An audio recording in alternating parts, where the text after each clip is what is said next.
Hello and welcome to the course Society Language Difference. This week, our 10th instalment out of 11, we're going to be looking at Écriture féminine, which literally means women's writing, which could be quite broad, but we are specifically going to be looking at the work of two French post-structuralist feminists, both quite different thinkers, Hélène Cixous and Lucy Irigaray. We're looking at them together, and we're looking at Écriture féminine together because often in the English-speaking world and a reception of post-structuralist thought, which largely took place of taking certain French thinkers and bringing them to American literary studies departments in the 1980s, these two, Cixous, Irigaray, are often grouped together along with another, Julie Kristeva, whose work is influential in lots of places like film studies. How do we speak of post-structuralist feminism, and how does the work of the all male thinkers on our course, going back to the Frankfurt School, Foucault, Fanon, Derrida, Lacan, Deleuze, how does this work speak to or not speak to women's experiences amidst some of the most seismic social changes in the position of young women in modern history?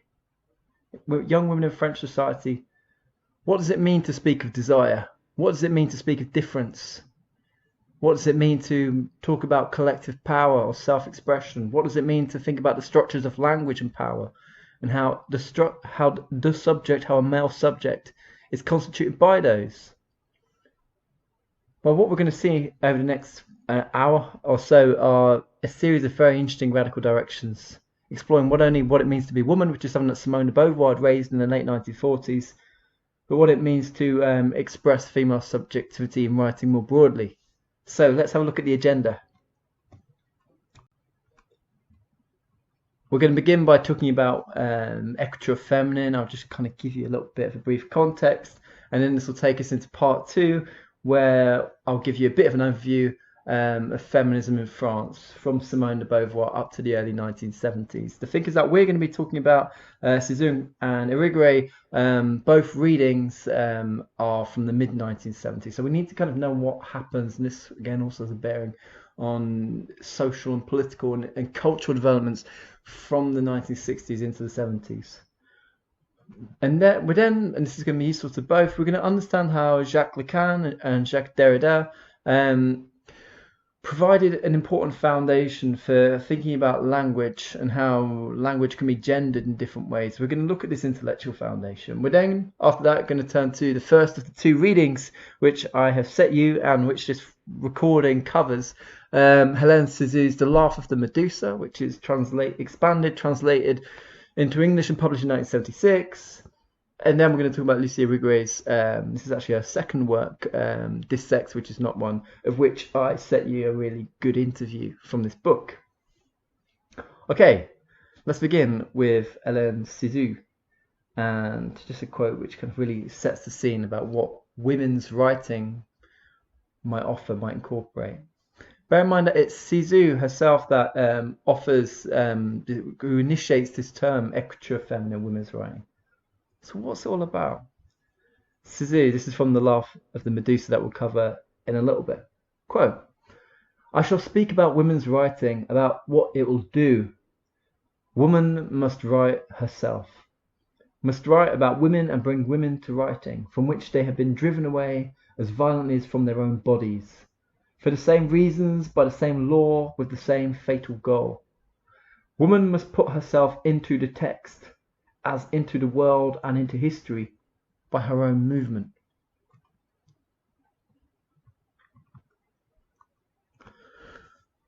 So what would that involve? How has that entrance, that movement, not been possible up until this point? And lastly, a question that I want you to think about: to what extent do these early forays, these early attempts by Cixous, and I guess in a different way, with different purposes, Irigaray, succeed in this venture? Okay, first, let's talk about Écriture féminine, part one.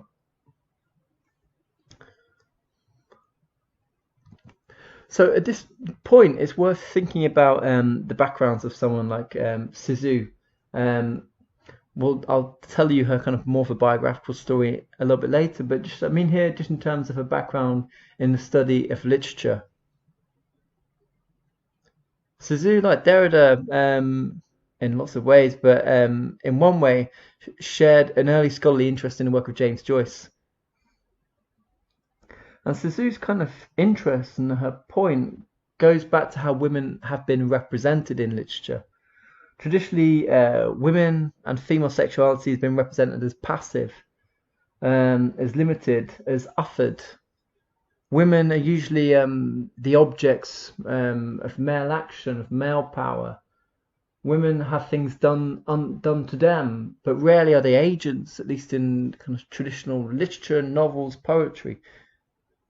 Yes, in an interesting way, that might change somewhat with the position of women in the work of, say, Jane Austen. But that work, just as it kind of explores a certain female consciousness, at the same time explores it within a deeply restricted and circumscribed world. Cixous and others might think that, by simply kind of exploring the conditions of patriarchy without sufficiently challenging it, it itself still constitutes a kind of male language. Of course, it's a point that goes back to Simone De Beauvoir, that women have been absent from Western language, from Western culture, Western history. Why is that? Well, of course, there have been lots of traditional misogynistic reasons for this. But we will all know that it comes down to a patriarchal society that has existed in Europe for many thousands of years, and a very limited opportunities for writing, reflection, or any kind of agency that have been afforded to women. I'm speaking very generally during this time.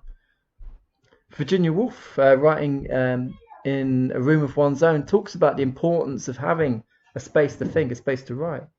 But because these things have been historically denied for all sorts of different reasons, the space to think hasn't been possible, and therefore so many great female artists, writers, have been erased, snuffed out before their great work could ever appear.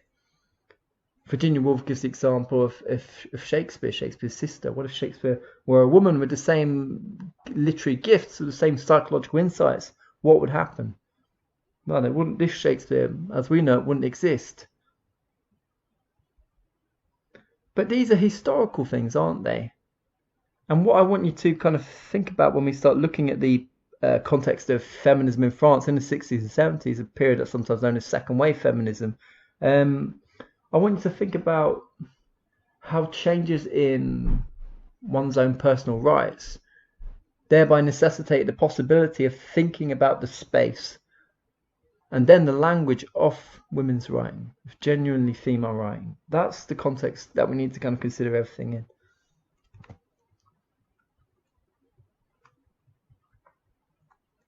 So when we're trying to understand what Écriture feminine's aim is, what it's trying to do, of which The Laugh of Medusa is an essay should be our key text, its aim is to explore, represent a specifically female consciousness. It places this in opposition to a form of writing which is decidedly male, which is centered on the phallus, the penis, but in a Lacanian sense, not like just writing, not just a male penis, but what male power more broadly. Phallocentrism. We're going to get a bit of a complicated term in a little bit. Phallogocentrism, which goes back to Derrida. We'll deal with this problem when it comes up in a moment. But as I mentioned, in terms of the context, this is Écriture feminine. It's a kind of way of sort of categorizing a range of different thinkers writing in France, but then who become received largely in the United States a bit later. These aren't the only three: Cixous, Irigaray, and Kristeva. There are others, but these are the main ones that come to mind. Kristeva on this side is on the left, Cixous in the middle, Irigaray on the right. So what do we need to say about these female writers? Well, curiously, it's Irigaray on the right who tells us, who kind of warns us against biography, who warns us against reading these thinkers in terms of their life events, because this is often something that is specifically done to delegitimize, maybe not to not take seriously female writers, female philosophers. So Irigaray has been very reluctant to tell in detail the story of her life. Maybe you're thinking that's excessive. That's it's not necessary. But then I want you to think for a moment of perhaps the most prominent French feminist historically that might come to your mind. Well, I'm thinking of Simone De Beauvoir here. But how often is it that when Simone De Beauvoir is introduced, it's in terms of her relationship to Jean-Paul Sartre, and not in respect to our own life? It's usually in terms of why do we dwell? Why do kind of people introducing her thoughts to the wider public? Why do they dwell on her personal relationships and not on her thought? This doesn't happen that much with Sartre as it does to Simone de Beauvoir. Think about Hannah Arendt, a major political thinker, but yet so often introduced in terms of her relationship with Heidegger. Why is it that female philosophers, female thinkers are biographized more readily, possibly even more sexually, than male? Doesn't that itself betray a kind of sexism in the history of philosophy? Or perhaps, in which case, this next slide talking about where these thinkers are from, I should just delete it, but instead I'm just gonna present it. Maybe that displays phallogocentrism. I'm not sure. But briefly, if we're going to kind of locate these people in time, then this is a flourishing of writing and consciousness that begins from the 1960s into the 1970s. Now, Cixous, like Derrida, from a Jewish background in Algeria. Although slightly younger, she also experiences encounters similar kinds of persecutions at different points. Is also forced to leave, although later on. Also writes and kind of speaks movingly about what it means to be an Uffa on different levels, to never be accepted as French, to never be accepted as neither Jewish nor not Jewish. Always being on the outside. She writes a work with Derrida called Veils. Now, Cixous, although The Laughter of Medusa is her most well-known text in the English-speaking world, is also in France a successful novelist, poet, dramatist. Probably kind of specialises, we would kind of classify as a literary studies, literary scholar. But keep in mind this frequent creative practice. Lucy Irigaray, a different background to Cixous. Whereas Cixous is creative writing and literary studies, Irigaray trains in psychoanalysis. Attends the seminars of Jacques Lacan over the 1960s. Like Cixous, has a connection with the University of Paris 8 at Vincennes. Kind of a new radical experimental university formed in the late 1960s in response to May 1968, whose philosophy department was headed by Foucault. Both of these figures are involved in different parts of that institution for a bit. Irigaray kind of trains and works as a scholar of psychoanalysis, but she is expelled from Lacan's school after the publication of the Speculum of the Alpha Woman. We'll talk about this a bit more later. Julia Kristeva, I'm not going to say much about this, also part of the same milieu. We might kind of, if we think back to our class on May 1968, that atmosphere of the new social movements and the counterculture, the ways in which opposition to the Vietnam War could coalesce with women's liberation, gay rights, Maoism in particular in France. Kristeva also trains as a literary scholar, kind of like Cixous, and then later on goes into psychoanalysis as well. In film studies, she's known for her concept of the abject, but again, a kind of a broad-ranging writer. Now we'll dwell just on Cixous and Irigaray, just for kind of purposes of space. Now, how do we characterize Écriture feminine, and how do we avoid misrepresenting it as a kind of singular school, of which it is not? So you have to bear in mind that it's not uniformly French. Not all of its practitioners or writers are French. It's not all uniformly or conventionally feminist.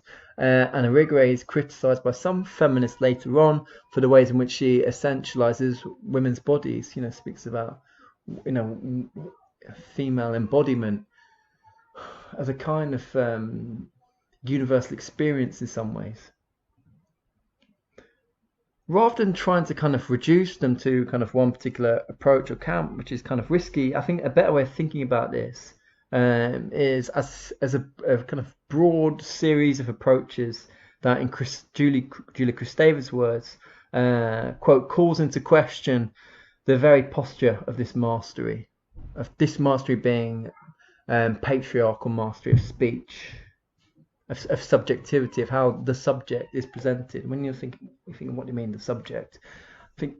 Think here of Descartes, I think, therefore I am. Think of some of the criticisms of phenomenology that we've looked at in previous weeks, that have asked, how do we focus on the lived experience of the subject? Which subject? There needs to be some demonstration or justification that there is a singular universal subject, because this smells rather like Eurocentrism, and rather like a male-dominated perspective. Now, again, thinking about this as a series of very broad approaches, what their work also dwells on is how female experience, female subjectivity, and the feminine, things associated with femininity more broadly, have been denigrated in different ways. And something that Irigaray focuses on in particular is embodiment, women's bodies. Women, if we think here about the kind of the history of Western male chauvinism, where you might want to think of Mary Wollstonecraft, writing in the Vindication of the Rights of Woman in the late 18th century. And she makes a running series of very interesting points about how women have been traditionally presented as overly emotional, not rational, as being more kind of in touch with their bodies than their minds. Now, these kind of values, these kind of associations have been used to kind of demean, denigrate what female writers and femininity more broadly. But then it's interesting because Wollstonecraft's response to this is to kind of emphasize the inherent rationality that women have, but she presents this in a kind of universal way, that women have an equal capacity for reason like men do, and that this reason is something that is God-given. It's like something that involves our soul, that which is immortal in us. Wollstonecraft is a Christian. It's a Christian time period, and so in a response to women being embodied or dismissed as being emotional bodies, Wollstonecraft turns to the mind and reason. Whereas what we'll see with Irigaray and maybe with Cixous as well is this kind of sense of, no, this is a mistake to turn away from the female body as well. Instead, we need to write from the female body, to write, in terms of the female body, to not write, as Cixous will say, to not write with a big dick. She makes these points about how the way in which men write, traditionally is, full of kind of phallic imagery, and it's with this kind of goal to sort of a kind of stale domination, stale, male and pale.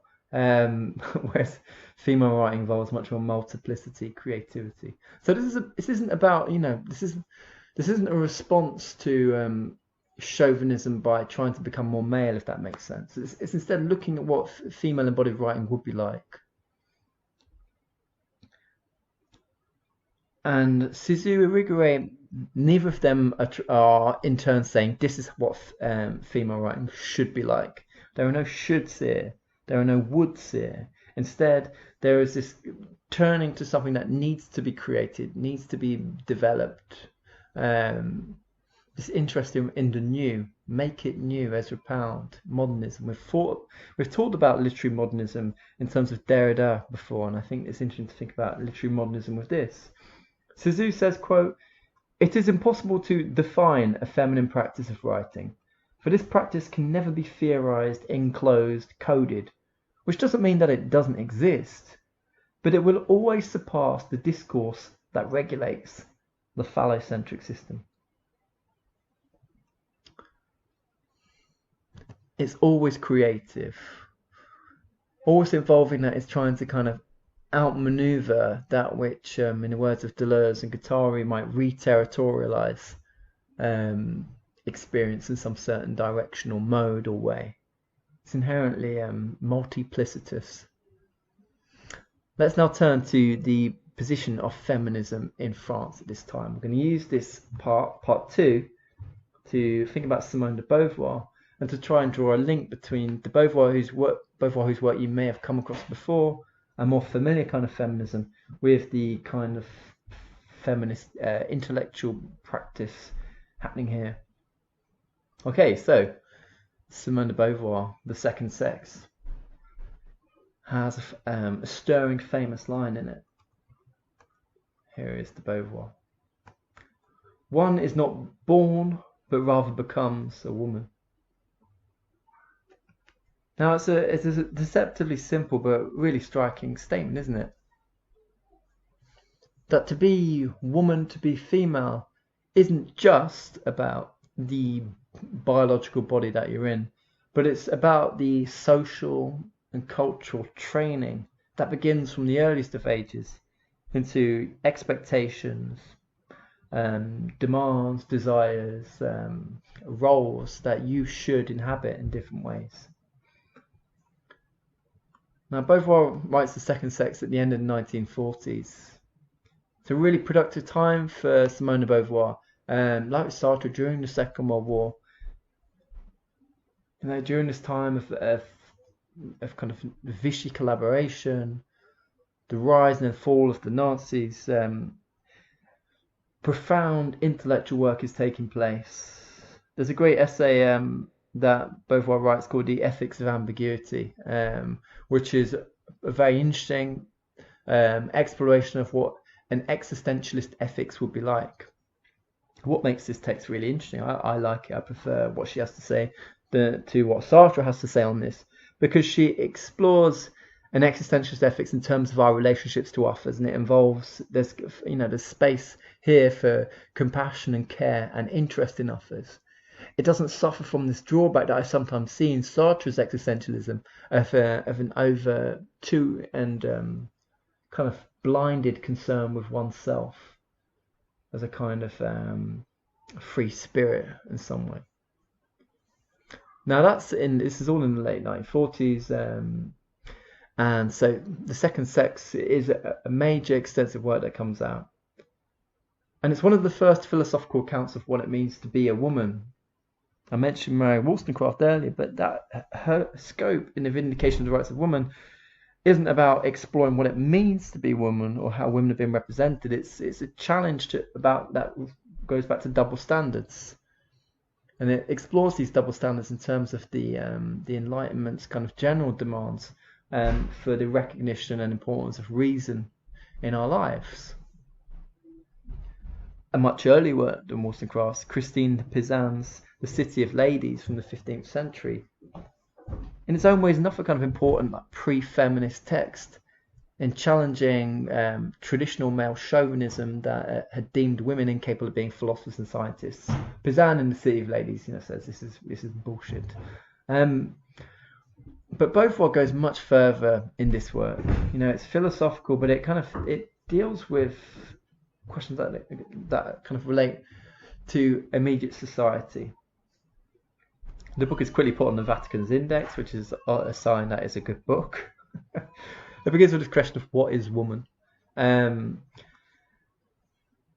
Beauvoir is interested in the facts of being a woman and the different kind of social roles, positions, restrictions in different ways.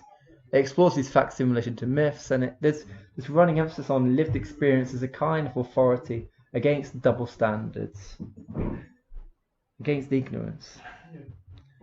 One interesting thing with Wollstonecraft's approach is that she very often criticizes other women in her writing. She criticizes mothers who educate their daughters to be docile and to kind of turn their backs on learning and reading and reason and so on. It's mothers who kind of train their daughters into becoming deferential and submissive and docile women. And maybe in both worlds, the second sex, there is this kind of broad-ranging account of how it isn't just everyone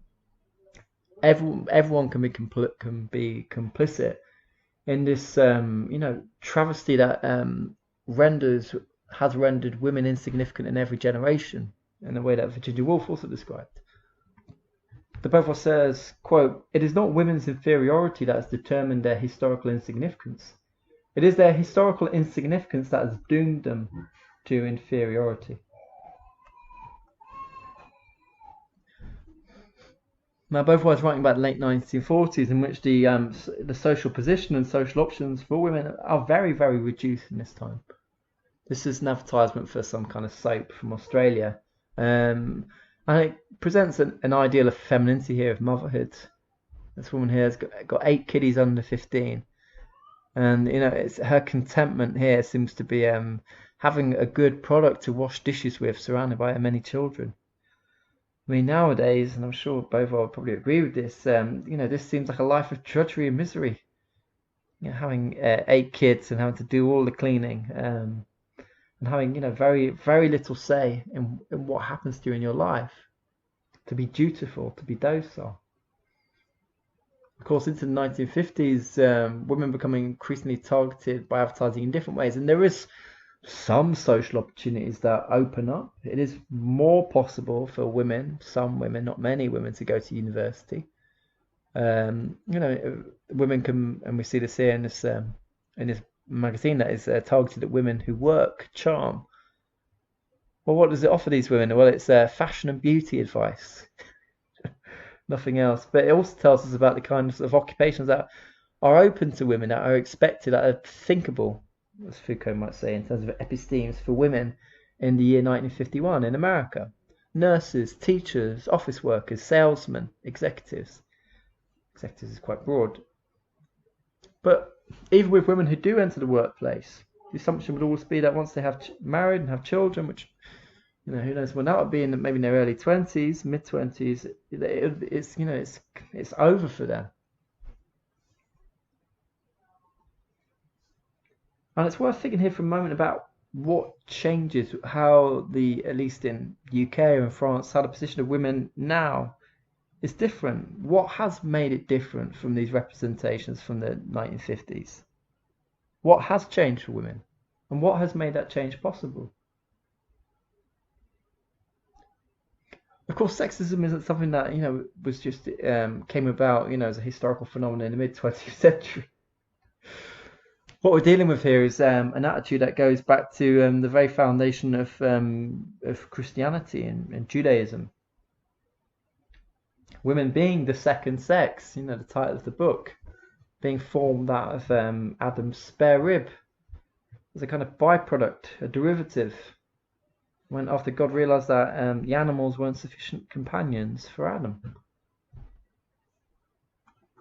Of course, in this same Genesis story, the same creation story, not only are women derivative, they are also dangers. You see this in this image of Adam and Eve. We can see the serpent on the tree.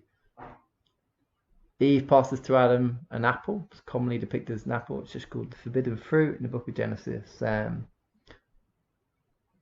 Eve being the temptress. Somebody who is seduced by the snake and in turn seduces Adam to break God's law, to break God's instruction. And for that reason, remember, it's always Eve that gets the blame for this. To force both out of the Garden of Eden and into the world that we now inhabit and occupy. A world that, Genesis makes it pretty clear is defined by suffering.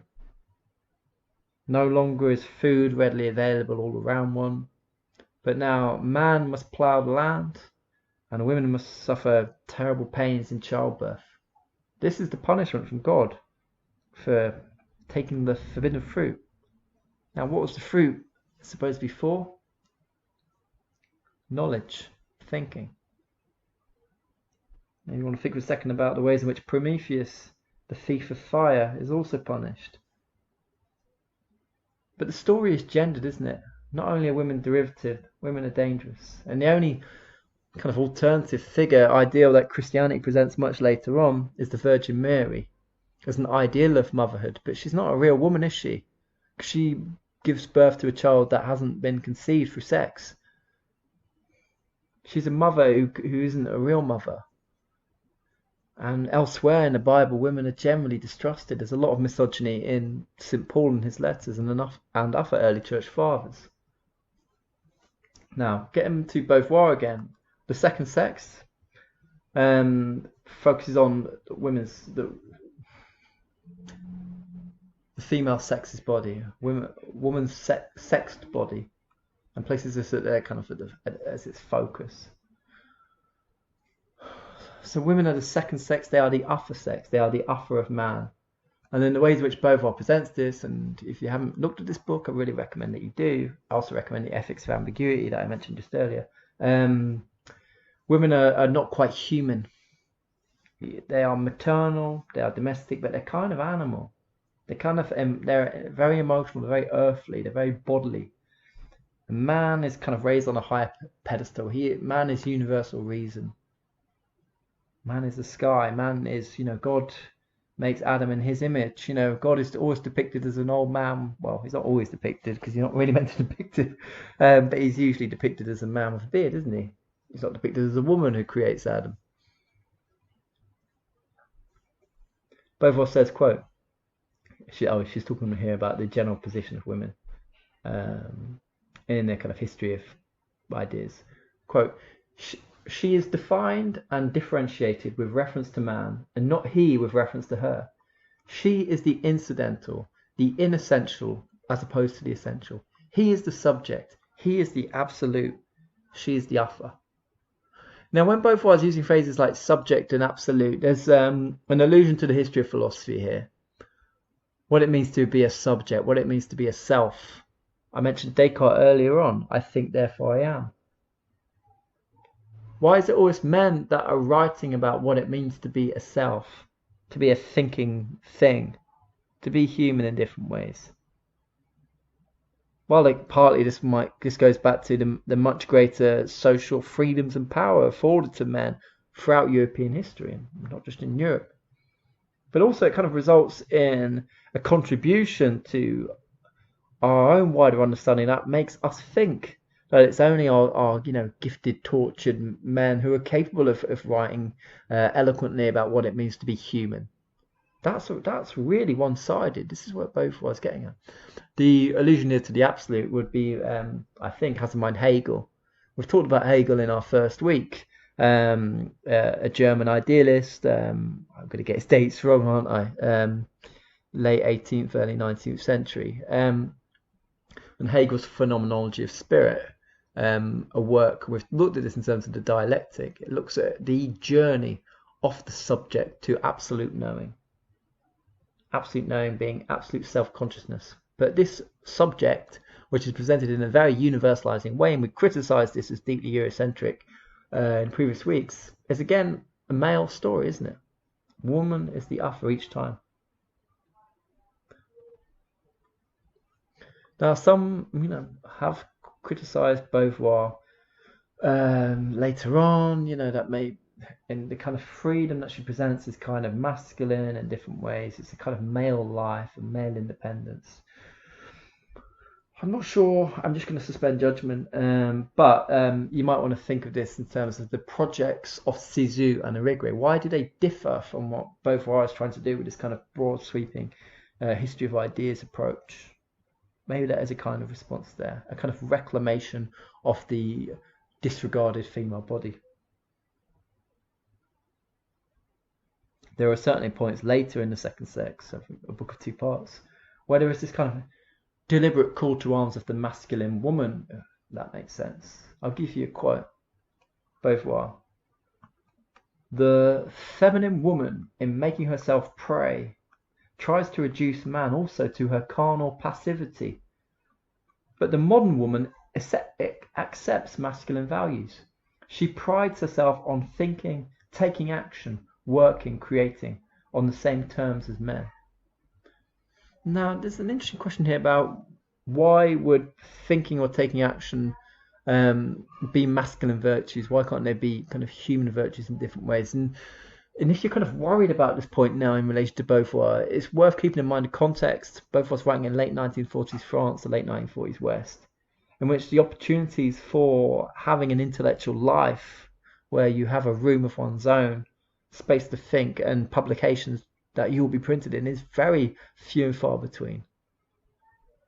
That in order to kind of demand rights, one needs to kind of present oneself or one's values in ways that are going to be potentially sympathetic to male allies, I guess. This might explain why Wollstonecraft makes the case for women's equality in terms of reason. In terms of a reason that, is almost kind of untroublingly put out there, already belongs to men, but why can't women also share in it? Now, we might think, are men really reasonable like this at all? But Wollstonecraft's point is using this, as I suppose, rhetorically as a way of kind of stirring readers and stirring allies into supporting a cause. And maybe Beauvoir does the same thing. In any case, we want to think about how the situation is changing by the 1960s. We talked about this a little bit when we thought about May 1968. I mean, most of these images are of young male students, throwing stuff at police and looking very cool. But there are images of women, young women involved in these marches in different ways too. This is one, I think the one on the right I've shown you before. The MLF on the left is the Mouvement de Libération des Femmes. I apologize for my French pronunciation. The movement of women's liberation, I suppose. This is formed after 1968. Here's another image from a protest, and this is a specifically kind of women's demonstration. Oh, I hope I get this right. Those with better French might be able to understand this better. I should have checked this before. There's a prominent placard at the front. So women behind the placard are carrying what looks like a veiled coffin.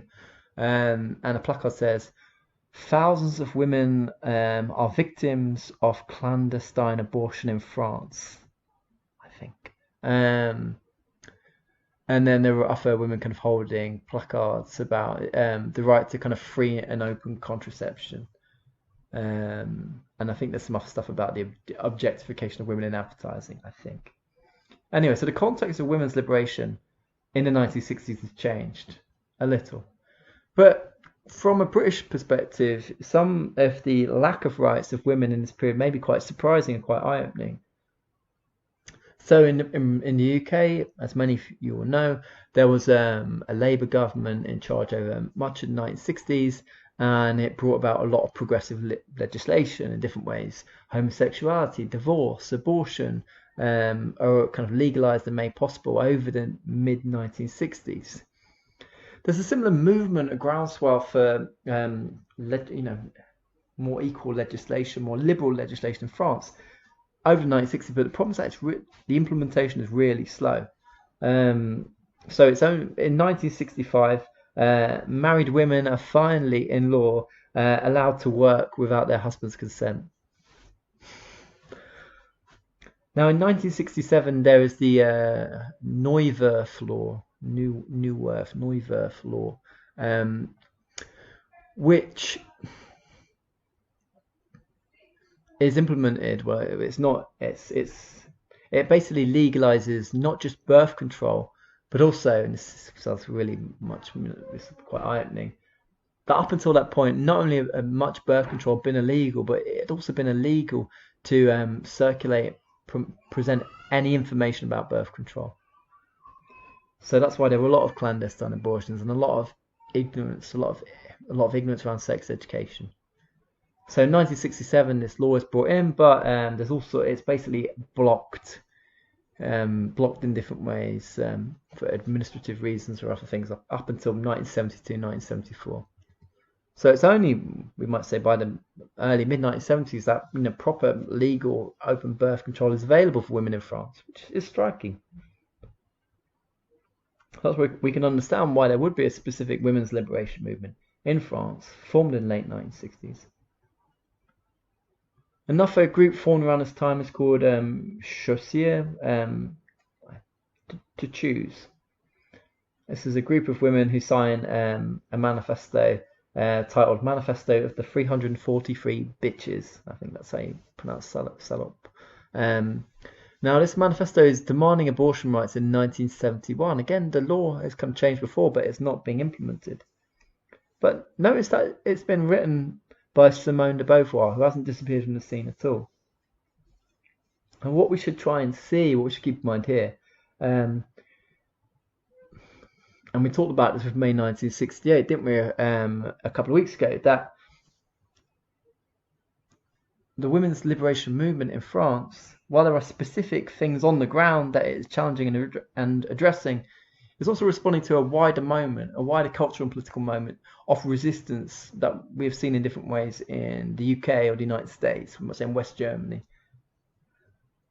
A wider ambience, a zeitgeist, we use term from Hegel, in which a general kind of principle of refusal of female docility is coalescing and beginning, and it's kind of inspired by a phrase that you'll have heard many times, that the personal is political, that our own relationships, personal relationships with our loved ones, within the family, even workplaces, must be subject to political analysis and political agitation.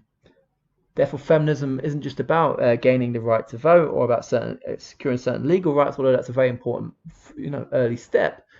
The second wave, of the second wave feminism, is about going a step further and transforming and agitating to improve women's lives, and it takes many different forms. There was even a call associated with, I think, in Italy, Silvia Federici, with wages for housework for housewives. But in different ways, it points to women within marriages, women as mothers, women choosing not to be mothers, the rights and independence and dignity afforded to them, which was not during this period. It takes so many different forms, and we'll talk about this when we do talk on Zoom on Monday. There's also a frustration that the left, as it exists, is too complacent about sexism and patriarchy. This got mentioned a few weeks ago. The ways in which in left-wing political meetings it would always be the women that would be making the cups of tea while the men did all the serious talking. And this kind of frustration that then goes on to things like housework, who does housework, childcare, and so on. Some of the ways in which even kind of left-leaning right-on men could often be deeply sexist, deeply disrespectful of women's rights in the way that they were not aware of. A big thing around this in this period is consciousness raising, women meeting and gathering together to discuss their experiences, their upbringing, their childhood, their relationships now, and to do this in order to become more aware collectively of how they've been affected by patriarchy and how they can find strength to resist that in different ways.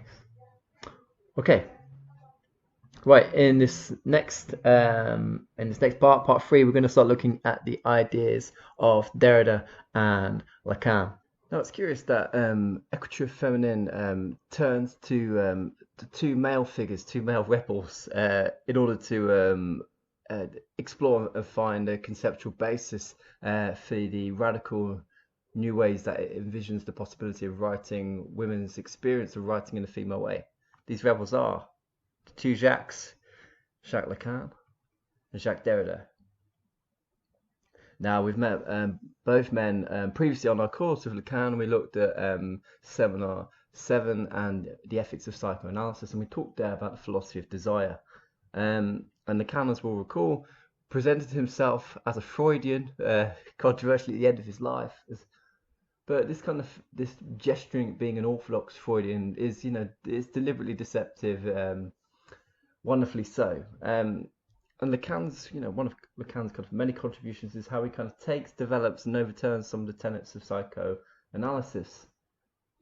Derrida, we'll remember him too when we looked at off-grammatology. And we're going to need to think here of the ways in which Derrida overturns the study of literature. some of the terms, logocentrism. We'll come to these in a moment.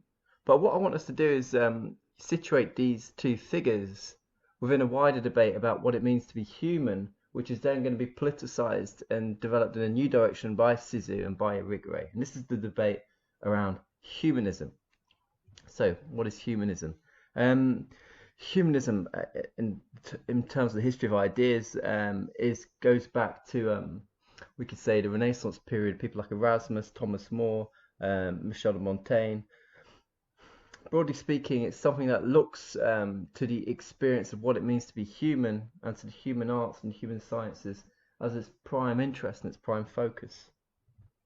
Of course, when you think of humanists nowadays, you think of individuals who are secular. You might be doing humanist service, secular service. But in our context, it bears on something that I mentioned a bit earlier around Simone De Beauvoir and what it means to be woman. Remember, one is not born woman, one becomes woman. And the interest here is what it means to be human or become human in different ways, and how certain notions of human nature themselves may represent not actually natural facts or natural laws, but they may represent the prevailing interests of the dominant classes. This is what figures like Louis Althusser will say about humanism. Or, and this is something that Derrida will propose, and it's really developed by Cixous and Irigaray, that something about the presentation of human nature or human language involves, deep assumptions, deep centrisms kind of towards male perspectives, European perspectives. It ends up being exclusionary to talk about humanism. It ends up being repressive. This is the direction that a debate takes around humanism in France, called sometimes the humanist debate in the mid-1960s. Now, there's another context here, and that's that of phenomenology and existentialism. Two things that we have also talked about in previous weeks. Existentialism, I want you to think here of Sartre, Camus to an extent, although he called himself an absurdist, and Beauvoir. The emphasis on human freedom, on the exercise of human freedom, the vertigo of human freedom. Phenomenology, we looked at this a few weeks ago as well. We kind of, in passing, Edmund Husserl. This came up in our discussion of Derrida. The interest in the early 20th century in re-establishing philosophy as, we could almost say the queen of sciences, as a discipline entirely well suited to the study of human knowledge, not as a kind of second-hand science, which Husserl was concerned was the implication of positivism, which is a 19th century movement to take the scientific methods, scientific rigor, and apply them to all other aspects of humanity, so that we can speak of philosophy in terms of what can be verified, factually demonstrated. Husserl thinks this is dangerous. If we do this, then we're going to lose out on what makes philosophy so rich and interesting, which is to focus on lived experience and consciousness. Now, we looked at these and we found there were problems, because whose consciousness? What consciousness? How do we determine lived experience? How do we speak of freedom? How do we speak of freedom without reference to power relations? Without reference to the ways in which our own sense of subjectivity is encoded in different ways based on our social position, whether we're white or black, whether we're male or female, and so on. It's not so easy then to speak of what it means to be a self, to what it means to be free, to what it means to be human. The assumption is, with this kind of secular humanism, is that human beings are free to act. We are we determine, we create the meanings of our worlds. And all of this, sounds great. You might want to think here of Sartre's lecture, Existentialism is a Humanism. So why is it that some figures later on will start denouncing this stuff? Well, on a superficial level, you feel free to reject this. There's the intellectual burden of the influence of Sartre and Beauvoir over French intellectuals from the 1950s into the 1960s, and need to step out of their shadow because existentialism had been so influential, and Sartre and Beauvoir were such towering public intellectuals. There's partly a motive here, but theoretically, there's also something that maybe is way more important, which is this concern about power. Concern about power, about who is the originator of meaning. This goes a bit back to logocentrism. Let's get Derrida back up. Now, when we were looking at off-grammatology, we looked at Derrida's claim that logocentrism is an ethnocentrism. But maybe there's something else that I think to be said about this, which I didn't quite cover there, which is that, what is logocentrism simply put? And it's a term from the early 1900s, and it refers to the use of words, logos, words, like reason, to give and imbue meaning to the world. Now, the way that Derrida presents the argument in off-grammatology is that traditionally, and he focuses on Rousseau, but Aristotle is another figure, there has been a prioritization of speech over writing. Speech has been seen to be kind of pure language, pure mental experience, whereas words have just been their kind of the written copy, the kind of the second hand, if that makes sense.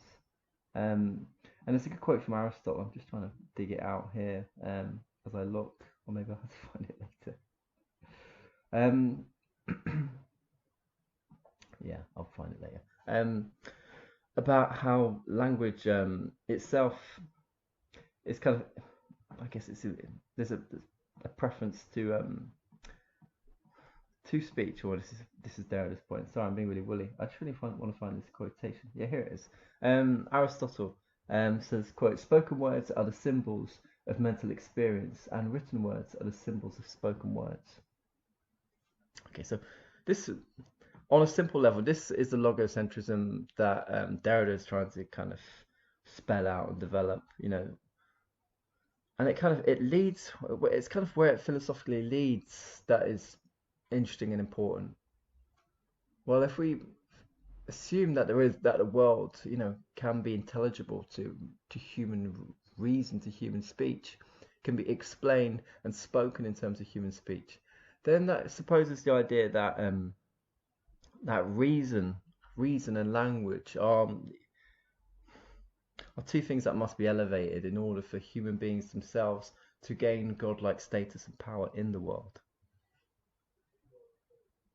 Now, all of this could be wonderful because, in a certain sense, we're talking about the dream of reason. We're talking about the dreams and aspirations of reason since ancient Greek philosophy, or we can go back to many other times where traditions were written down, but maybe haven't survived to us. Where reason holds out the promise to explain, demystify our position in the world. To philosophize is to learn how to die, Montaigne says. Kind of paraphrasing Socrates, that philosophy is a training for dying. That we use philosophy in order to understand mortality, and in a sense are released from its fear. Which all sounds great, but this is where we start getting interesting problems, because how does language hold and occupy that power? What's involved in any form of language seeking to present something that is outside of it, like the truth? That's what Derrida was getting at. That's what Derrida was trying to problematize. That we looked at this in terms of the concept of the metaphysics of presence. How is it that a word like freedom with a capital F can refer to an abstract and universal concept, which seemingly we all should be able to understand and agree on, but of course we can't. That's sometimes the problem, isn't it? These are just words on a certain level. And words are given meaning by their social use, by their context. There is no such thing outside the text. That bit of Derrida that many people hate.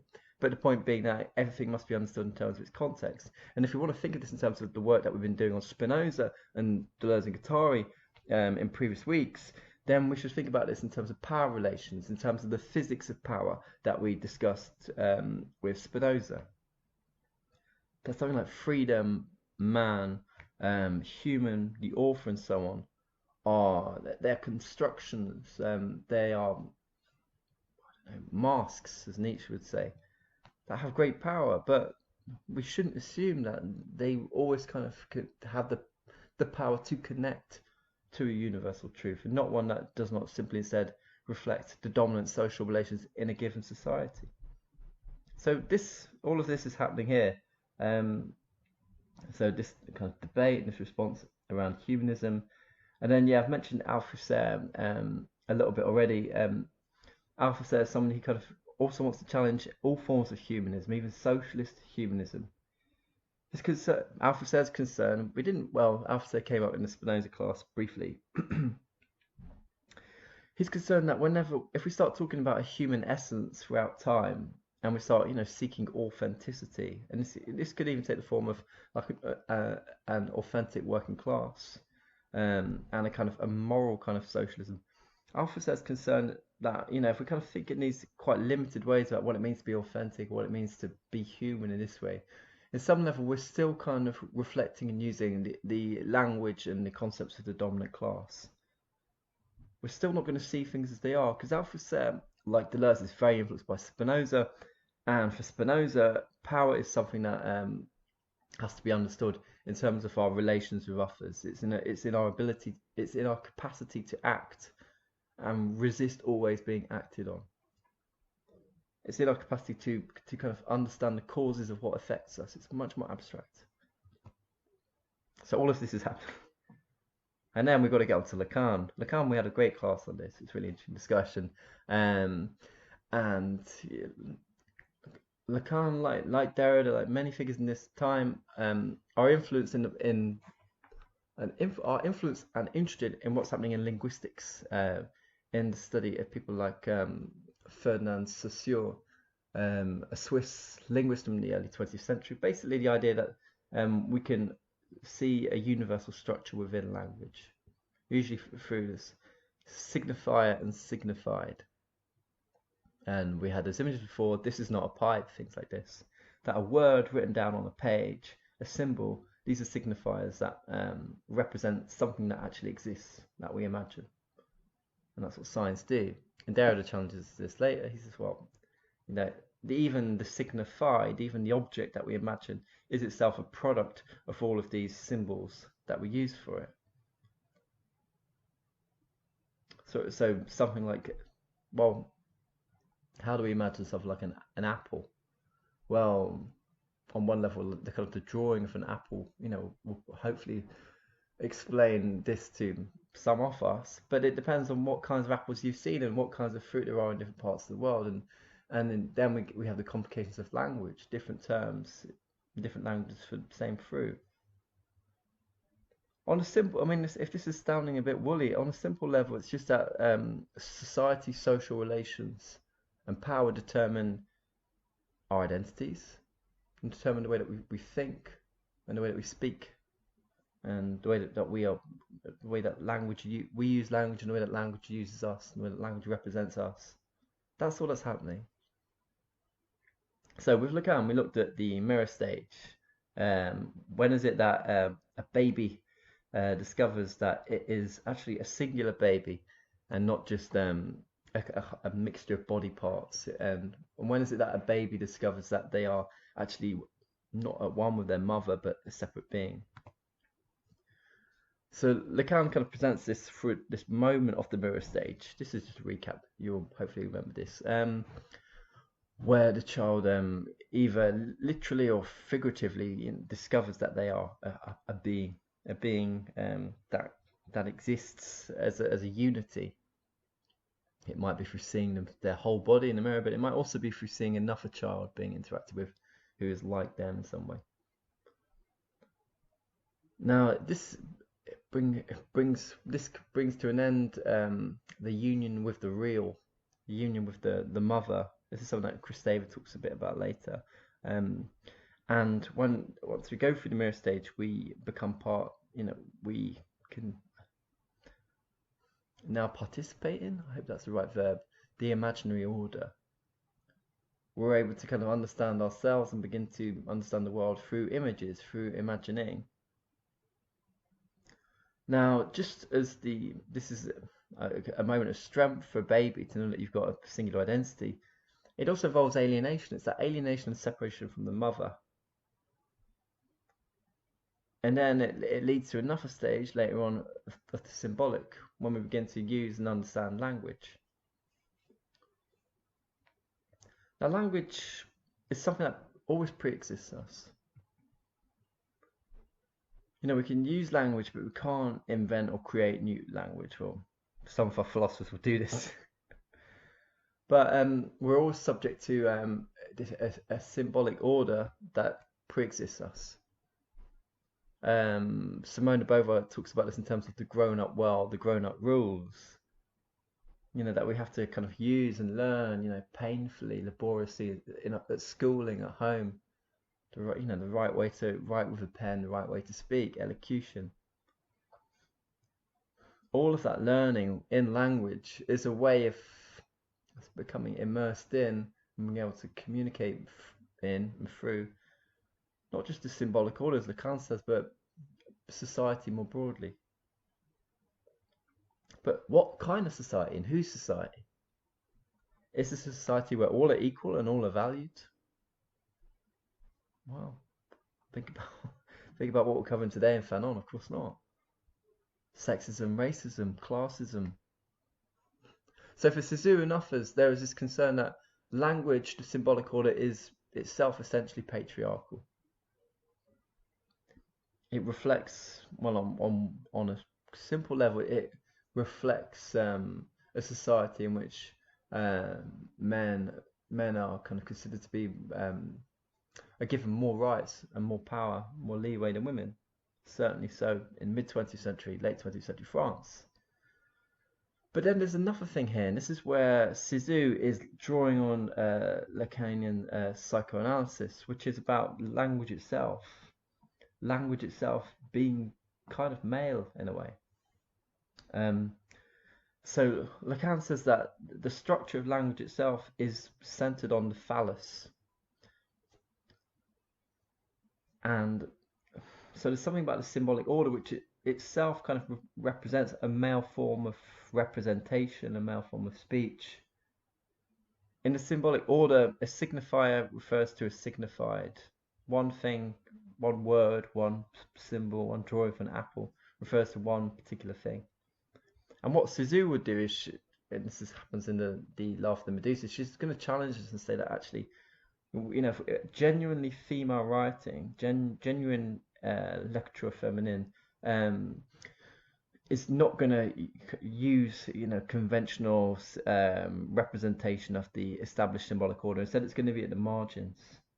It's going to be it's going to be kind of creative. It might be incomprehensible because it's trying to do something completely different from the symbolic order as it stands, which is associated with male representation, male speech, male power. So this is the kind of the extra radical thing that's happening here. This isn't just about, don't just think with extra feminine that we're talking about like a women's writing group where women are just consciousness raising and writing about their experiences. It could be that, but it's not just that. It's about thinking about how language itself could be male in this sort of singular, reductive, stringent, pedantic, boring ways in which a certain word must refer to a certain thing. A certain order is put in place where men end up being the experts and women are told to pipe down. This is what extra feminine is also challenging.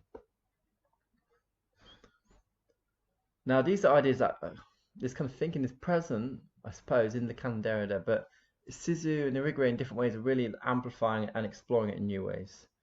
The double alienation of women. So women, like all women and men, are alienated in the mirror stage because they become separated from their mother.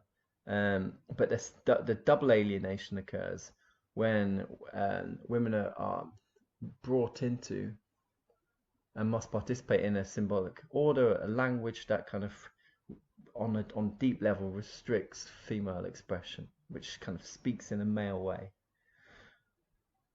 And when we talk about the kind of double alienation, I wonder, it could be a complete shot in the dark, but I wonder if this is riffing off the way that Karl Marx in the book Capital talks about the double freedom of the worker. Like the worker is free to kind of choose their own employer under capitalism. They don't like working for 15 hours a day. In the pencil factory, they can go down the road and work 14 hours a day. In the I don't know, the chemicals factory, they're free.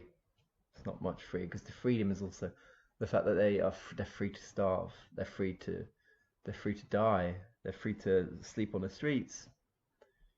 It's a kind of it's presented as a positive freedom, but actually it's a very negative freedom too.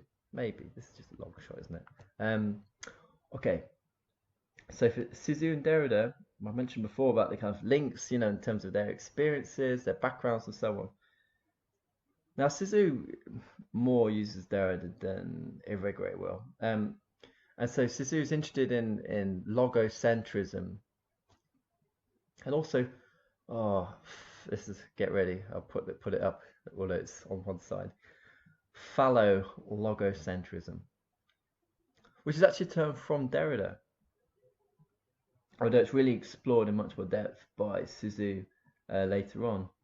And so Derrida, talks about, well, it's kind of how you might imagine, the ways in which language privileges the phallus, privileges masculinity, masculine tropes, masculine ways of representing in a construction of meaning. So it's kind of centered on the phallus, phallocentrism, but also it's got logocentrism in it too. It's focused on how language assigns meaning to the world. So kind of Derrida kind of presents this anyway, but it's explored, much more richly by Cixous. Now, well, let's just think a little bit about Derrida here. So Derrida, we talked about him in terms of deconstruction, difference, just kind of moving away from the text having the power to kind of connect to underlying truths, instead of something that's more slippery. He talks about play. Play signifies a game. We're moving away from the subject to looking at things as just texts. And Derrida's method is one in which it's reminiscent of Socrates, the kind of the hero of Western philosophy, as somebody who doesn't have many positive doctrines, but what he does through dialogue, through playful speech, is he exposes the aporias, the contradictions in other people's thinking. Deconstruction, on some level, does something kind of similar. It kind of finds little holes and pulls them apart. In terms of what language, in terms of what speech or writing, what they've set out to do, set out to represent, and it kind of destabilizes them in different ways. Rather than identity and rather than the truth being something that might be singular, we might want to think of Hegel here. For Derrida instead, it's relational. There is no truth, but there are truths. So it kind of bears the influence of Friedrich Nietzsche, who's popped up at different times on this course. Nietzsche, who says that truth is not relative, but it's perspectival. There are different perspectives on things, on events. The dream of a philosopher like Spinoza to kind of reduce all experience, all ideas within one short frame presented in his book The Ethics isn't possible. That's Spinoza's truth, but it may not be our truth. So deconstruction as a skeptical method is takes concepts that are seemingly universal and problematizes them. Man, truth, reason. One of the other things that deconstruction also does is it sets out to expose dualities like night, day, black, white, man, woman, and it kind of presents how these dualities are not as simple either-ors, binaries as we might think. It finds third terms, it finds greyness. This makes it frustrating, it makes it playful, and it makes it deeply interesting. So what Cixous is going to do is kind of take a leap from what Derrida is doing with language, with the ways in which a logocentrism, a phallo-logocentrism, all of these things have, not only kind of restricted, kind of do not step on the grass, boundaries about what can be spoken or what can be thought, which Foucault, in a different way would see as quite dangerous. Cixous is going to explore this in a specifically gendered way, about the ways in which language, the ways in which representation, themselves kind of represent male forms, male ways of thinking. So if there is going to be a genuine women's writing, a genuine exploration of female subjectivity, female sex, female sexuality, then it can't just be about writing about that experience in terms of the content. It's also got to do something with the form of language. It's got to take on an experimental literary form as well. Okay, I hope this is a good background. Right, let's talk a little bit about Hélène Cixous. I kind of have, haven't I? I should have put this slide up a little bit earlier.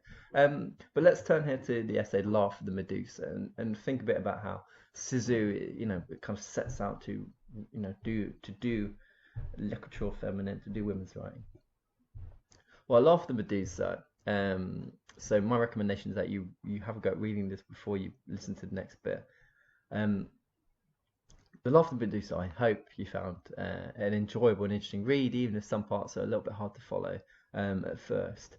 This is writing that is kind of playful. There's a lot of joy in it. There's a lot of energy.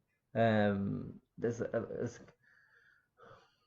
kind of real satisfaction in being able to identify and overturn boundaries and borders, in disrupting. Cixous says, quote, "I write this as a woman towards women. When I say woman, I'm speaking of woman in her inevitable struggle against conventional man, and of a universal woman subject who must bring women to their senses and to their meaning in history." I'll just bring that up there. Oh. So this essay, it's written in 1974, but then it's kind of rewritten, or it's kind of expanded slightly and translated in 1976. Cixous has been associated with Paris 8 for some time by this point, and we need to kind of keep in mind her background. Early work on James Joyce, as well as for Derrida, but also somebody who's kind of been working on poetry, novels, drama, and so forth. So an established writer by this point, very much so. Now, what does it mean to kind of use Medusa and the laugh of the Medusa in this way? Who is Medusa? Oh, Medusa was one of the Gorgons, these winged human females that had snakes instead of hair. Anyone who looked into Medusa's eyes would turn to stone. And so Medusa is originally raped by Poseidon, the sea god, and then beheaded by Perseus, who's like a Greek hero, who then uses her head as a weapon, which is then kind of placed on the shield. Medusa, I suppose, is a symbol of fear of female power, fear of castration, and this goes back to Freud's ideas that we talked about this last week with Deleuze and Guattari about the Oedipus complex. About in Sigmund Freud's mythology, his myths of human desire, which often draw Greek tragedy, men all share, as far as Freud is concerned, a terror, a fear of castration. And so Medusa kind of represents this in psychoanalysis, the idea that you look into her eyes and you'll turn to stone. And that the snakes are seen as these kind of like very kind of phallic images and so on. And she only turns men to stone, it's never women.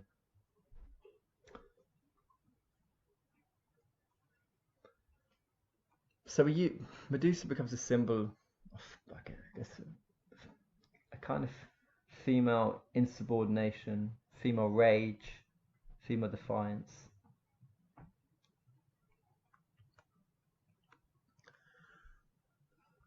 And I guess it's interesting that psychoanalysis is so weighted down with these, Greek tragic figures, Greek tragic stories, that on one level or another inadvertently kind of prop up a very kind of male-centered view of human sex and human sexuality in terms of penis envy, the Oedipus complex, and everything else. So Cixous is doing something interesting by taking another Greek figure. Another one will be Antigone, who Lacan also talked about, someone who kind of fights against Creon in order to bury her dead brother. But here it's Medusa, Medusa who laughs, Medusa who challenges, Medusa who fights back in some form, who's a danger, a threat, doesn't compromise. Now, we've talked about Cixous' aims with this essay. There's a kind of theoretical challenge to how women have been kind of held back from writing their experiences. But this is just not in terms of the content, but also in terms of being able to write in a specifically female way. Cixous talks a bit about, this might have a bearing on Mary Wollstonecraft, about how women have been their own enemies. That they have kind of just as they have kind of subdued their own identity, their own sexual experience, this has also been done to other women, reinforced to other women from mother to daughter, among friends. It's not just that. This is, well, I suppose this is a kind of an erasure of representation that has happened, everywhere. It's not just from men to women. It's happened in all places, and it therefore necessitates a charged rediscovery of what it would mean to be a woman, and then on a certain level to even reclaim how women have been offered, have been made, rendered earth-like, emotional, dark. Sigmund Freud will talk about female sexuality being the dark continent, an unexplored continent. The dark continent also has somewhat slightly racist allusions to the image of Africa in early 20th century Europe, a place that might be a threat to civilized man. Rather than taking Wollstonecraft's route, or maybe even Beauvoir's route of arguing for reason, for speaking of masculine virtues that women can adopt, Cixous is saying, well, what if we did write from this place of darkness, of mystery? What if we kind of begun from the point of suppression, of suppressed speech? What would it mean to write in this way? Well, here is Cixous.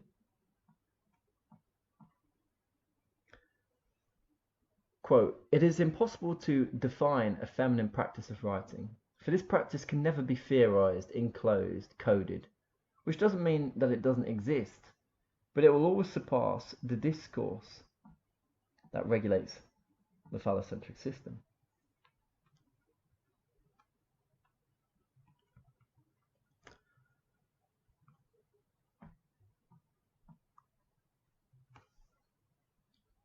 Now, something that I want you to think about is why would this, what could be the revolutionary power of this kind of writing? How might it be socially, politically, or culturally useful? How might it be important for women themselves to write in this way? Why is it that this kind of writing might scare men? Cixous says this, quote, "Write, let no one hold you back, let nothing stop you. Not man, not the imbecilic capitalist machinery, in which publishing houses are the crafty, obsequious relays of imperatives handed down by an economy that works against us and off our backs, and not yourself. Smug-faced readers, managing editors, and big bosses don't like the true texts of women, female sexed texts. That kind scares them." Well, a context that we can keep in mind here is that of feminist consciousness raising that I referred to earlier, of women gathering talking together about their experiences, a way of kind of collectively coming to understand common causes of disempowerment, of being demeaned and denigrated, taken for granted, insulted, and worse. There's something that, in a way, is kind of Spinozan about any form of consciousness raising, of where a group gathers together and becomes aware of the causes of the things, the causes of what affects them, the causes of fear, of sadness, of hatred. Spinoza doesn't say much about this concept, but Fanon does, of self-hatred, self-loathing. Now, consciousness raising, if it's to kind of rely on learning from other people's experiences, also relies on us kind of feeling able to kind of speak and explain our own, so that we can get help from others, like-minded others, in understanding them within a wider social context, so that we can go from self-blame and shame and guilt and self-hatred to a position where we can see some terrible things that might happen to us is affected by wider things in society, wider forms of discrimination, and so on. It requires then a confidence in self-expression, even if it's a very a confidence that might not necessarily rely on high self-value, but it's a confidence to speak. And that's why I think this is a really interesting text, because of this emphasis on the power of speech, the transformational power of speech, and how there isn't one right form of speech, one right form of writing. That the female writing that Cixous has in mind here is one that is going to be multiplicitous. It's going to be varied. It's going to involve. It's not going to be obviously and simply comprehensible. It needs to be playful. There needs to be gaps. There needs to be interruptions. There needs to be some difficulty to it, because it's in its form. It's doing something that challenges the male symbolic order. So the law of the Medusa is kind of like a manifesto for women to kind of write their experience, to write from their own bodies, to write about their own sexuality and sexual experience, the sexts, she calls them. It's basically female sexuality plus text. In writing about their bodies, instead of feeling ashamed by them, women become active. They're no longer passive in a Spinoza sense within the wider kind of order of language. They become agents of a sort. They can be, and this can be a joyous experience. It can be an empowering experience. Again, there is the whole influence of Freud and Lacan here, of thinking about what desire involves. This isn't a Spinoza kind of desire. It's about dealing with desire in terms of lack, and this is how, for Lacan, human sexuality is constructed by a lack, by the phallus. And so what Cixous has in mind here is what she calls white ink, writing with white ink, writing in a way that unites you with the female body, like the mother's body. This, in Lacanian terms, is before the mirror stage, before you become a singular thing, but you're many things, united with the mother's body in the real. If you can write in this way, this kind of non-symbolic way, that who knows what form this writing would take, then there's something very powerful, even about not just about that expression, but about where that places you in your language. You can, female embodiment becomes a place of joy. It's not one of lack, of separation.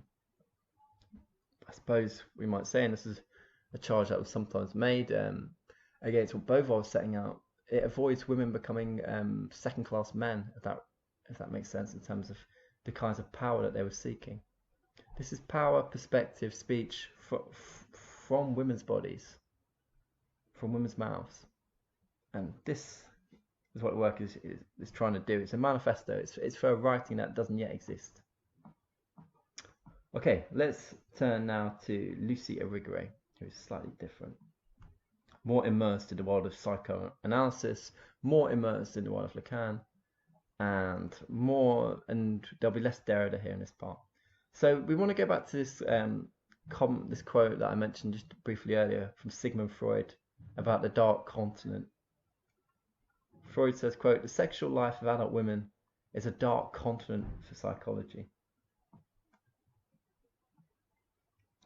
Now, Cixous says a little bit about this, and Irigaray says a lot more.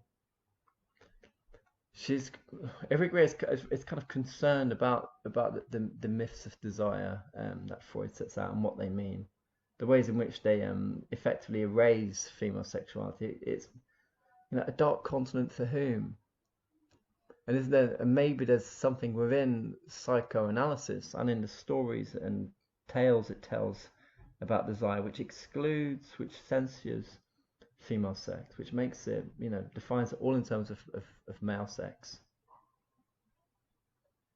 So it goes back to Oedipus, like lots of stuff does, like it did with Deleuze and Guattari, about Oedipus and penis envy.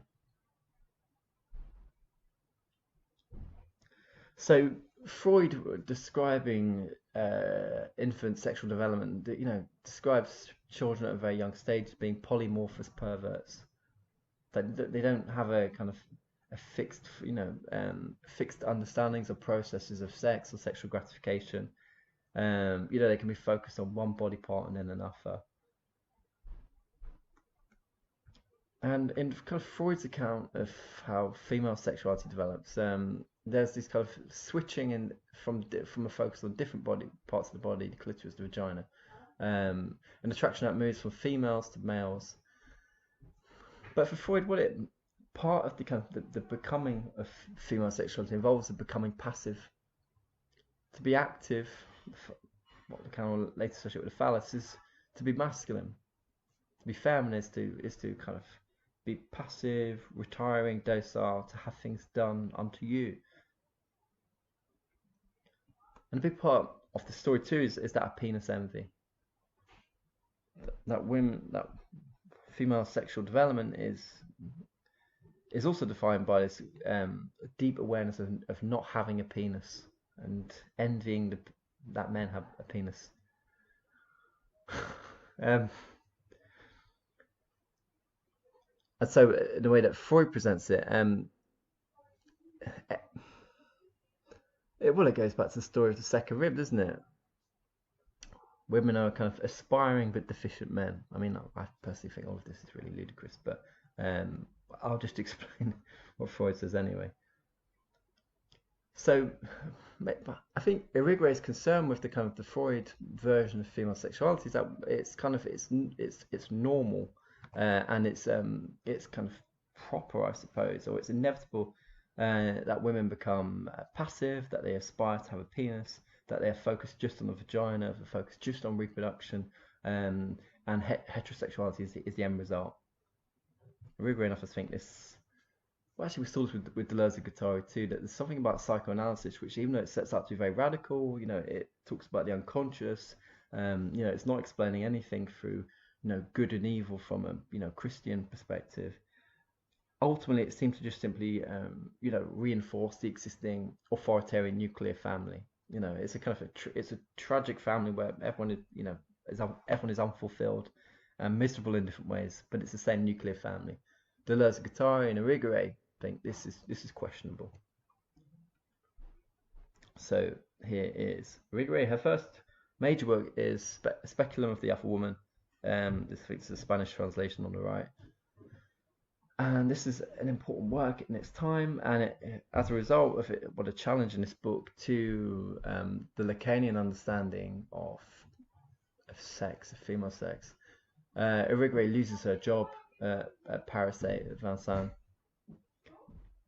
Her second book, This Sex, which is not one, is what we're going to dwell on. This comes out in 1977. This is where I picked out an interview, which is just a kind of a useful way of thinking about what Irigaray is trying to do. And there's a couple of really interesting points in this interview where she's deliberately and quite clearly challenging Freud's kind of representation of women in terms of patriarchy, in terms of where it goes, and that Freud can't see this. Freud is presenting this quite universal, tragic Greek story of sex, but he doesn't see power in the way that Irigaray thinks we need to see power. You see that on this excerpt from one of the pages here. That quote, Freud himself is enmeshed in a power structure and an ideology of the patriarchal type. And as a result, there are these various contradictions. It's interesting because earlier in this course, I presented the 3 H's, which you will remember as Hegel, Husserl, and Heidegger, looking grumpy on the deck chair. But then they are overturned. I'm being too simplistic. But then come the growing influence in the 1960s of the masters of suspicion, as Paul Ricoeur calls them, which are the 3 of them: Nietzsche, Marx, and Freud. So Freud and the understanding of the unconscious and the emphasis on human sex is somebody who is a kind of a radical and powerful figure in overturning small c conservative Christian morality around who we are as sexual beings. And we could see this kind of play out in the understanding and the politics of desire with the situationists, or in the emphasis on desire in Lacan. It's always a tragic thing with desire. You know, should you give ground to your desire? There's no guarantee, good things will follow. In that sense, Raoul Van was quite naive, I suppose, in this whole refusal of constraints that we talked about from the revolution of everyday life. Now Freud, in that sense, can be revolutionary, but what we're getting here is a very important thinking through of the ways in which a discourse, and in this case psychoanalysis, becomes, there's not what becomes a major kind of medical discourse, isn't it? A psychotherapeutic discourse. Lots of people are treated by psychoanalysts. They sit on the couch. We don't see this with Nietzsche, do we? So in that sense, it does become something that's associated with a lot of authority and power. And then there needs to be this kind of interrogation of where it goes, what it does, what happens to the analyzer and what happens to the person being analysed at the end. Carry on working, work must go on. Is that all? Should patriarchy carry on working? So Irigaray is challenging this. Hopefully you found this essay, or this interview, I should say, interesting and engaging. I think it's a useful way of I think this is a good place to begin with this book. Okay. Yeah, this is more excerpts from this. So in the interview, a bit like what I kind of mentioned. Freud sets out like he's describing things as they actually are. Like, this is how nature is, folks. This is how human nature is. But think about the debate around humanism that we had earlier. Isn't human nature, are we sure it's universal, an essence that is fixed over time? That's questionable, and that's been questioned here. Irigaray says, this isn't an actual state of affairs, female sexuality. It just reflects power. It's a state of society. And what we get a lot of in Irigaray, I haven't mentioned, this is a new point now, it's something that really is quite comparable, and it fits along with what Cixous is trying to do with women's writing, which is the need for a new feminine style, a new way of kind of writing in and through the female body, which kind of doesn't use like male analogies and male ways of thinking. It's not about sharp singular points. It's not about a dissemination, penetration of things like this. It's instead a style, a form which is fluid, which is open, which is tactile. This is in Irigaray's reading, which is simultaneous. Think about how Cixous talks about a multiplicity, flows, a disruptive excess. So even it's in a different place, and it's to a slightly different end. But this is why Irigaray is grouped with Cixous. She's writing just a little bit later, and she's not saying, "Oh, I really agree with Cixous. This is on what ways I agree." But there's something very comparable happening here. Something that's also simultaneous in what they're doing. And this is another quote from this same interview, The Power of Discourse. Irigaray says, "In other words, the issue is not one of elaborating a new theory of which woman would be the subject or the object, but of jamming the theoretical machinery itself." That's great. That's just, you can imagine Deleuze and Guattari, they're encouraging us to kind of sabotage representation too, aren't they? Irigaray continues, "Of suspending its pretension to the production of a truth and of a meaning that are excessively univocal." Univocal, like there being like one word, one term that captures the entirety and describes the thing. So again, it's this kind of wariness of a singular truth, a suspicion around this, which will hopefully bring to mind Derrida for you guys.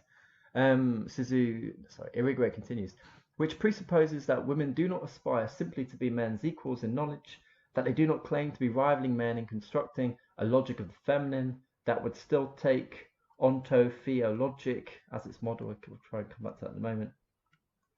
"But that they're rather attempting to wrest this question away from the economy of the logos." Okay, so there are going to be parts of this which are quite dense, and we're going to need to kind of think here about Lacan and Derrida, who we came across before, the economy of the logos. This I would see as an allusion to logocentrism and the ways in which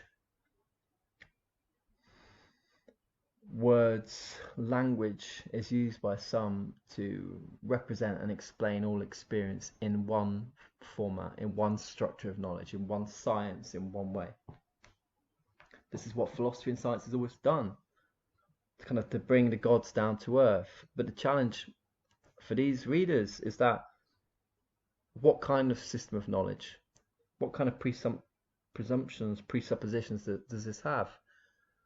Well, with Fanon, we talked about this in terms of race. We can think of ethnocentrism, and here the focus is on gender, patriarchy. Now, the ontotheologic, I'm not totally sure. But as a kind of an informed guess, I would say that Irigaray is challenging how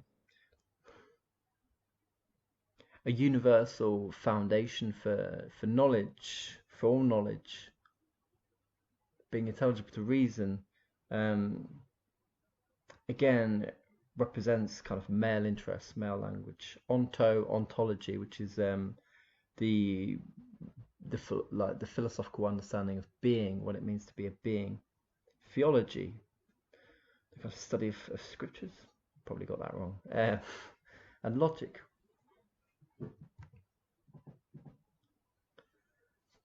Again, there's an attempt to do something different from Wollstonecraft. I mean, they're not quoting Mo Wollstonecraft here. This is just I'm just making this as a point of comparison. To not aspire to be like men in how one writes or how one reasons, but to take on that whole model and completely overthrow it, to jam the machinery. Okay, so just some broad things that are happening in this interview. I think I've covered some of this already. That Freud kind of defines female sexuality in a way that kind of prioritizes men and kind of renders women passive, envying a penis, lacking, fundamentally lacking. Now, philosophy, when it's talking about universal reason, a universal truth with a capital T, this has always been a very male-centered perspective. That's a rigorous challenge. It's male science. It's a small number of privileged men coming up with this material. And taking Derrida as Derrida's work on deconstruction as a source of inspiration, the goal here is to kind of look at how we deconstruct, how we break the system, and how we can kind of produce other flows. How rather than kind of speaking in a singular directed way, which seems to just kind of prop up and reinforce the status quo, but also the epistemes, the thinking, what is known within dominant discourse society. We need to kind of completely sabotage and explode language. Explode is quite a male image, isn't it? We need to kind of, think in terms of flows, of different directions, different experiments. Doing something very different from Hegel. We're not seeking one truth. We're seeking different directions and multiplicity. Deleuze and Guattari are doing something similar in their work on Anti-Oedipus. This is a later image of Freud, and on the left is Electra. It's not the Electra complex. You might have heard of this before. It doesn't come directly from Freud. It's from Carl Jung, but Carl Jung in that kind of very much under the spell of Freud here, where it's the use of another Greek story in the myth of desire of where Electra is somebody who she revenges her unfaithful mother, or she kills her mother in order to kind of for revenge because her mother's been involved in the murder of her father. And Jung presents it as a kind of a comparison to Oedipus. So Oedipus, wants to kill his dad to kind of fuck his mum, to kind of control his mum. Whereas Electra wants to kill her mum to kind of be with her dad, fuck her dad. But all of these stories are dealing with female sexuality in relation to male. I think these are the kind of problems in different ways. And I think what Cixous and what Irigaray are trying to do is something different. It's not about simply being a companion to man or being equal to man or being a second best man. It's about going beyond that. It's about thinking about what a new kind of representation would be that isn't dominated by the old male codes. It's hard to kind of say what that would really be like. And so what Cixous and Irigaray really offer are just experiments. They're just kind of conceptual outlines. They're possibilities. This doesn't result in a great body of work at all, but it points to a kind of a possibility and a need to think about how language can control, restrict, inhibit, reduce, stifle, narrow things down too much.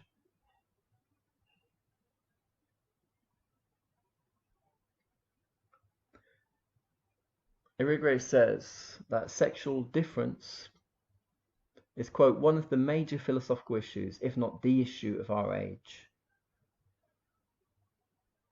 It contains within it the possibility of salvation, a new age of thought, art, poetry and language, a new poetics.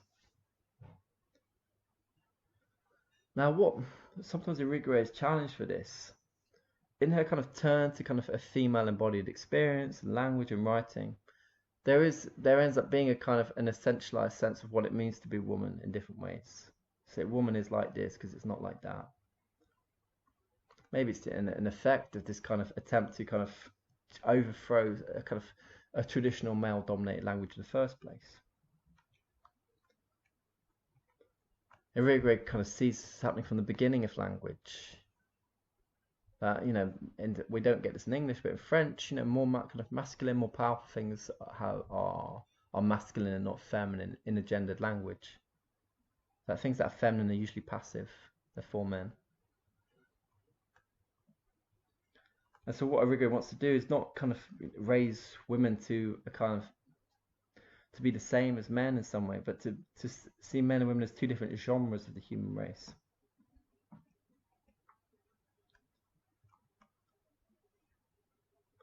And so this ends up kind of focusing on a kind of phenomenology of women's bodies, of women's sex organs, so that we're no longer kind of thinking or writing in a phallic way or using phallic imagery, but thinking about feminine imagery, and she kind of, you know, presents different ways of doing this and thinking like this, to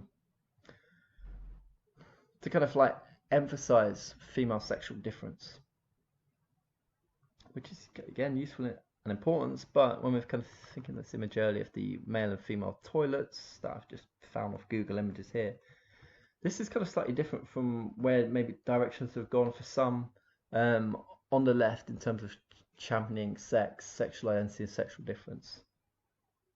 It certainly goes against kind of the directions towards thinking about gender as something fluid. Because what Irigaray is trying to do is find a bulwark, find a point of defense for a distinctly feminine experience. Whereas, you know, for some now, the kind of concern is to kind of not think of if masculinity has been a problem, if patriarchy has been a problem, that doesn't necessarily mean that we need to flip to the upper genre, that we have to flip to male experience. It doesn't mean that. It means instead that if we're going to sabotage the machinery, we kind of instead find forms of speaking, embodiment and knowing that are true for us.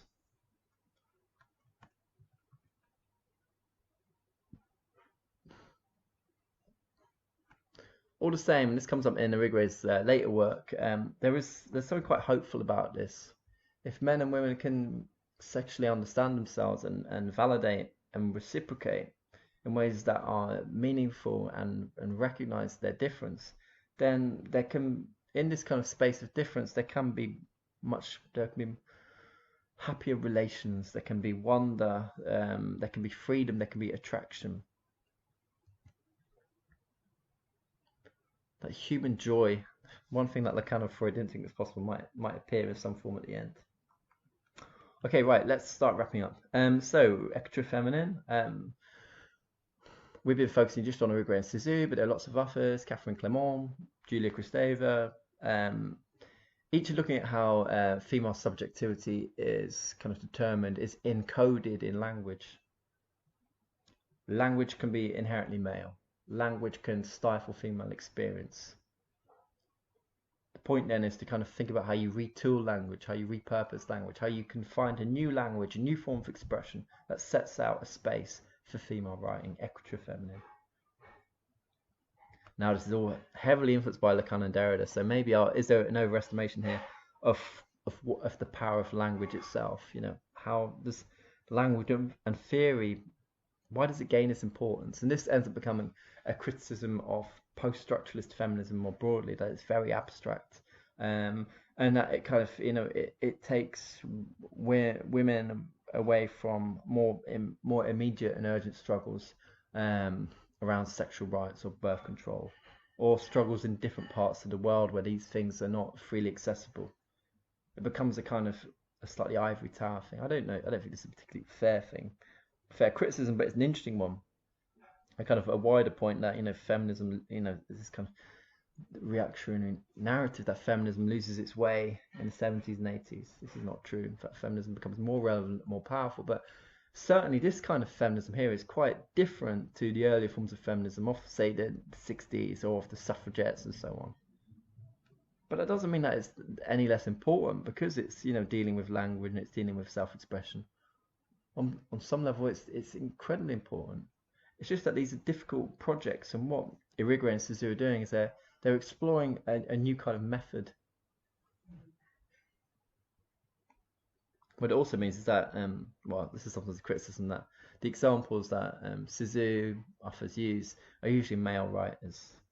Jean Genet, Antonin Artaud, very important for Deleuze-Guattari, James Joyce. How come there are not many female writers here? I think Emily Dickinson is sometimes used as an example, as a genuine female writer. And then maybe there's something a bit risky here about essentializing womanhood as something that is biologically different. So Cixous, the white ink, the milk. Christeva talks a lot about motherhood. Irigaray talks a lot about the female body. Simone De Beauvoir was wary of this in the end, wary of this kind of elevation of motherhood, of female difference. She kind of thought women's empowerment had to take a different route. It would be a kind of freedom of a more universal sort, albeit a masculine sort. Okay, right. So when we meet, this is what we're going to talk about. Lots of things. I've got 5 questions. I doubt we'll get through all of those. So, what issues were feminists in France challenging over the late 1960s and 70s? I mentioned the Neuve law a bit earlier. Why does Cixous argue for a new form of women's writing, Écriture feminine, and expression? What philosophical roots are we seeing here? Some of you might be familiar with Simone de Beauvoir. We'll talk about Lacan and Derrida as well. How does Irigaray challenge Freud? And how relevant are these ideas today in the era of Me Too and everything else? I'll be interested to see what we think. Okay, and our final week. This guy's not a philosopher. It's postmodernism. I'm really looking forward to this one. So most of our thinkers have been 1960s, some 1970s. We're now gonna visit the 1980s. So we're gonna look at claims that the West have entered a new era, the postmodern era, postmodernity.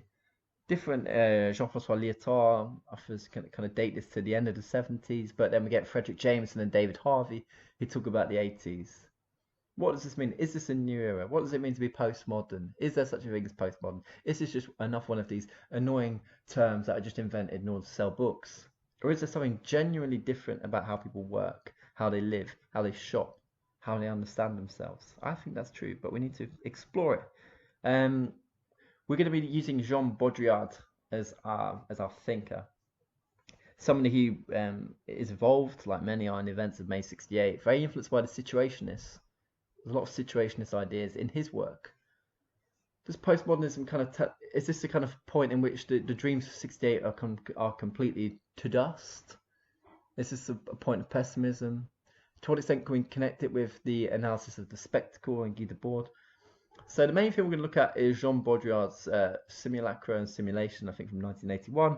But I'm also going to give you another excerpt from the Gulf War did not take place from 1991, which it kind of is what it sounds like. It's a very controversial essay. We're going to look at the controversial reception of Baudrillard, and we're going to use that to kind of think about the directions of post-war French thought and radical thought by the 80s and by the 90s.